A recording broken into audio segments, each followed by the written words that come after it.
পবিত্র কোরআনের আমল কখনোই মিস হতে পারে না। বুলেট মিস হতে পারে, আল্লাহর কোরআনের আমল কখনোই মিস হতে পারে না।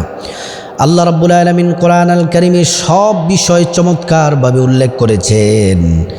যত বিষয় আছে, মানুষ যদি কোরআনের কাছে আছে, কোরআন যদি স্পর্শ করে, কোরআনের সাথে যদি লেগে থাকে, তার বিপদ চলে যাবে, অসুস্থতা চলে যাবে, সকল বিপদ থেকে আল্লাহ তাআলা হেফাজত করবেন।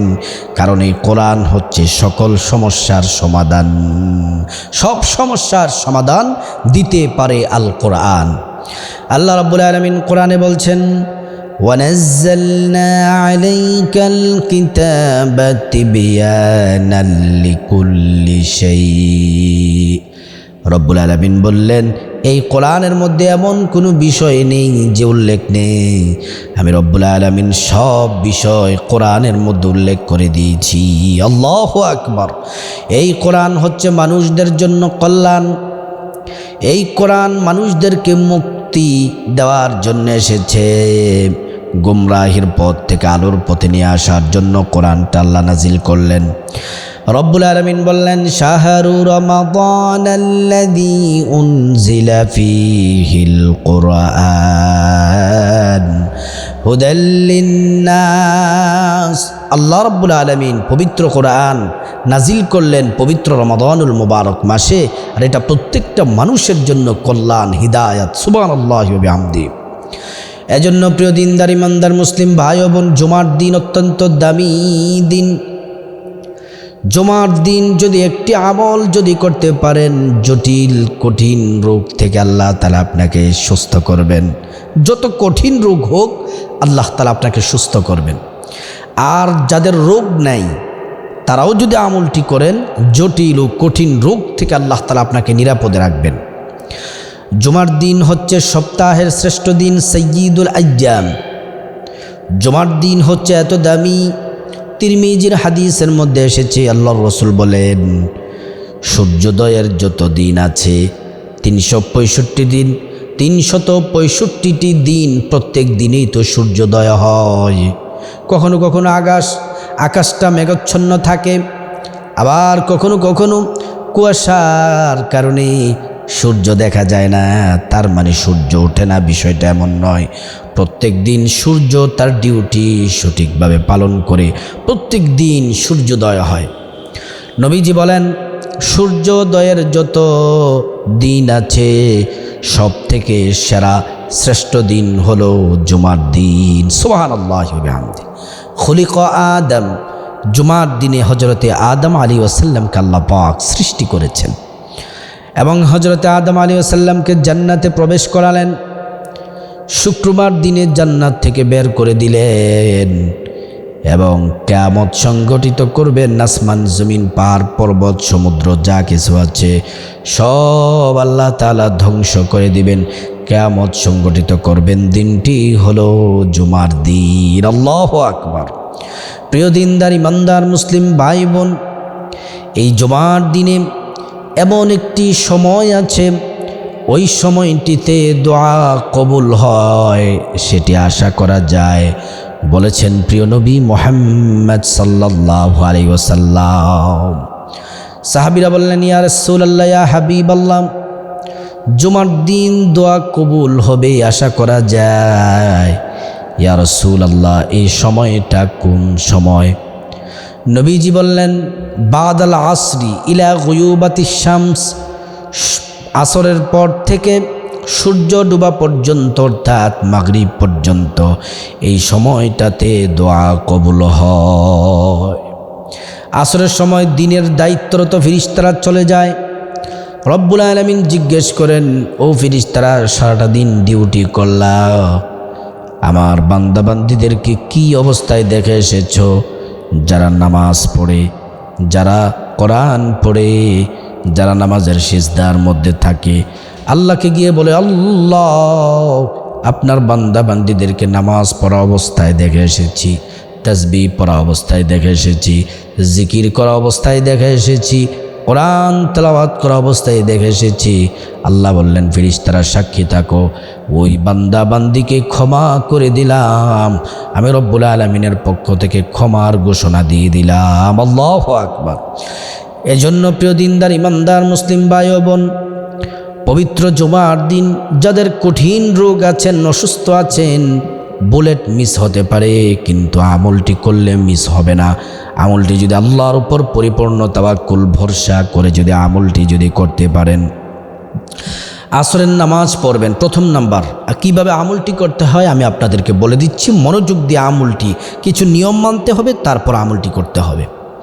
প্রথমে সুন্দর করে আপনি অজু করবেন, অজু সুন্দরভাবে উত্তমভাবে অজু করবেন, যেন একটি পশম যেন আপনার শুকনো না থাকে, সুন্দরভাবে অজু করতে হবে। অজু শুরুতে পড়বেন বিসমিল্লাহির রহমানির রহিম। সুন্দর করে অজু করবেন। অজু যদি করেন দুইটি লাভ, এক হলো অজুর পানির সাথে আপনার জীবনের গুনাহগুলা ঝরে ঝরে পড়ে যাবে। দ্বিতীয় নাম্বার পুরস্কার হলো হাসরের ময়দানে আপনার অজুর অঙ্গ প্রত্যঙ্গগুলা ঝলঝল চমকাতে থাকবে, ঝলঝল করতে থাকবে, আর নবীজি আপনাকে দেখেই চিনে ফেলবেন, আল্লাহর কাছে সুপারিশ করে জান্নাতে আপনাকে পৌঁছে দিবেন। আমার প্রিয় দিনদার ইমানদার মুসলিম ভাই বোন, কথাগুলা ভালো করে শুনুন। অজু শেষ করার পরে তারপরে পশ্চিম আকাশের দিকে তাকিয়ে কালিমে শাহাদাত পাঠ করুন। আশহাদু আল্লা ইলাহা ইল্লাল্লাহু ওয়াহদাহু লা শারীকা লাহু ওয়া আশহাদু আন্না মুহাম্মাদান আবদুহু ওয়া রাসূলুহু। আপনি কালিমে শাহাদাত পাঠ করলে কি লাভ হবে?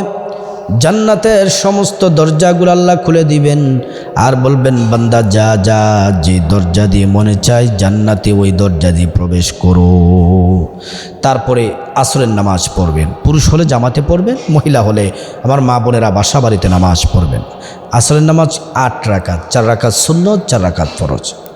ফরজ নামাজ শেষ করবেন, সালাম ফিরাবেন ডান দিকে বা দিকে। সালাম ফিরানোর পরে একবার পড়বেন আল্লাহু আকবার, 3 বার পড়বেন আস্তাগফিরুল্লাহ আস্তাগফিরুল্লাহ আস্তাগফিরুল্লাহ। তারপরে সুবহানাল্লাহ 33 বার, আলহামদুলিল্লাহ 33 বার, আল্লাহু আকবার 34 বার আমলগুলা করবেন। তারপরে আপনারা দুরূদ শরীফ পড়বেন, 3 বার কমপক্ষে দুরূদ পড়বেন। দুরূদ ইব্রাহিম নামাজের যে দুরূদ আছে ওই দুরূদটি পড়বেন। আল্লাহুম্মা সাল্লি আলা মুহাম্মাদিন ওয়া আলা আলি মুহাম্মাদ كما صليت على إبراهيم وعلى آل إبراهيم إنك حميد مجيد اللهم بارك على محمد وعلى آل محمد كما باركت على إبراهيم وعلى آل إبراهيم إنك حميد مجيد। দুরূদ ইব্রাহিমটি 3 বার পড়বেন। 3 বার পড়া শেষে একটু কালো জিরা আগেই নিয়ে আসবেন, একটা জায়গায় একটু কালো জিরা রাখবেন, আরেকটি জায়গার মধ্যে 1 গ্লাস পানি রাখবেন। কালো জিরা কেন রাখবেন? আল্লাহর রসুল বললেন, কালো জিরা হচ্ছে এমন এক মহা ঔষধ, সাম ব্যতীত সকল রোগের মহা ঔষধ হচ্ছে কালো জিরা। অর্থাৎ রসুলকে প্রশ্ন করলেন, রসুল সাম মানে কি? রসুল বললেন, সাম হচ্ছে মৃত্যু, মৃত্যু ছাড়া সকল রোগের মহা ঔষধ হচ্ছে কালো জিরা। 1 গ্লাস পানি রাখবেন পাশে। তারপরে সূরাতুল ফাতিহা 7 বার শুদ্ধ করে পাঠ করবেন। আউযু বিল্লাহ বিসমিল্লাহ সহ আমি একবার পাঠ করি, আমার সাথে পড়ুন। আউযু বিল্লাহি মিনাশ শাইতানির রাজিম, বিসমিল্লাহির রহমানির রহিম, আলহামদুলিল্লাহি রাব্বিল আলামিন, الرحمن الرحيم، مالك يوم الدين، إياك نعبد وإياك نستعين، اهدنا الصراط المستقيم، صراط الذين أنعمت عليهم غير المغضوب عليهم ولا الضالين, আমিন। এটা পড়বেন, 7 বার পড়বেন ধীরে ধীরে। তারপরে আবার 3 বার দুরূদ শরীফ পড়বেন, দুরূদ ইব্রাহিম পড়ে তারপরে আপনি কালো জিরার মধ্যেও ফু দিবেন, পানির মধ্যেও ফু দিবেন 3 বার। ফু দিয়ে পানিটাকে ডান হাতে নেবেন, পানিটার দিকে তাকাবেন কোনো ময়লা আছে কিনা, ডান হাতে ধরবেন, বসবেন, বসে বিসমিল্লাহির রহমানির রহিম বলে পানি পান করবেন, 3 ঢুকে পানি পান করবেন। পানি পান করা শেষে আলহামদুলিল্লাহ পড়বেন। এই আমলটি করলে যে কোনো জটিল এবং কঠিন রোগ থেকে আল্লাহ পাক রব্বুল আলামিন আপনাকে সুস্থ করবেন। তারপরে তো মুনাজাত ধরবেন, মুনাজাতে আল্লাহ তাআলার কাছে কেঁদে কেঁদে সুস্থতার জন্য আল্লাহর কাছে, আল্লাহ আমি কঠিন রোগে আছি, আমাকে সুস্থ করে দেন, গুনাহ মাফ করে দেন, বিপদ দূর করে দেন,